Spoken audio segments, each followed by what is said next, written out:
This is a preview of Forza Motorsport that I played on Xbox Series X in ray tracing performance mode, and oh god, it looks so good. But in this video, I'm going to give you my impressions of the driving model, a glimpse into how car progression actually works, my thoughts on the Builders Cup, and why I reckon this is the perfect entry point for Forza Horizon players who are new to motorsport. This is one of the races in the Builders Cup, and this is going to be the primary structure for player progression throughout Forza Motorsport.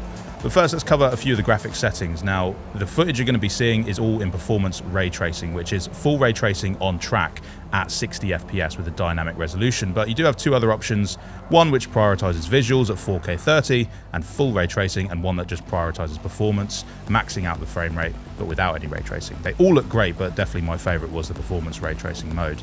As for the Builders Cup, like I said, this is your primary progression that you're going to be experiencing in Forza Motorsport. And it's quite a good structure, I would say, for new players to franchise, especially for those that may be used to car progression in Horizon, where typically you would use credits to upgrade your car, tune it as you desire. But with Forza Motorsport, it's much more about the journey that you go on with your car.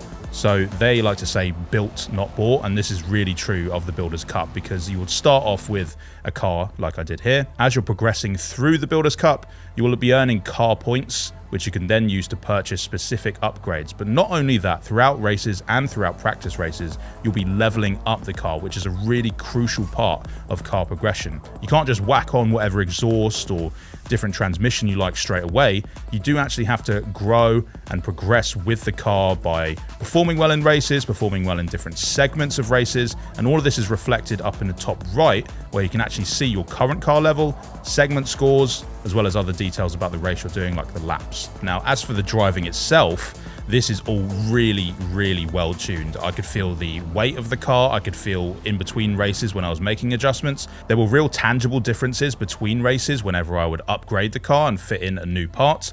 And this is all reflected in the physics model that I suppose Turn 10 have paid really close attention to. If you've played Horizon, you probably know that that's much more of an arcade game. And while I wouldn't say Motorsport is perhaps full sim, it certainly offers more of the nuance and technicality that you would expect of a competitive racer, which I think is something that strikes a real good balance between offering players new to franchise who maybe are familiar with Horizon or are just brand new to Forza All Up, as well as offering seasoned players who have played previous Forza Motorsport games or other sim racers a really nice jumping off point for them to get to know their base car, as well as how it's going to improve over time as they're progressing them through the car levels, earning upgrades, and just getting better and better at handling the car that they've bought. Why don't we jump back and actually chat a bit about how the Builders Cup is actually structured and what that looks like for you as a player. So from this preview, I got to purchase between 3 cars, and I went for the Honda Civic 18 because it just looks awesome. There are a couple of options you'll need to consider, such as the difficulty of the drivatars you're going to be going up against, as well as the realism level that you'd like.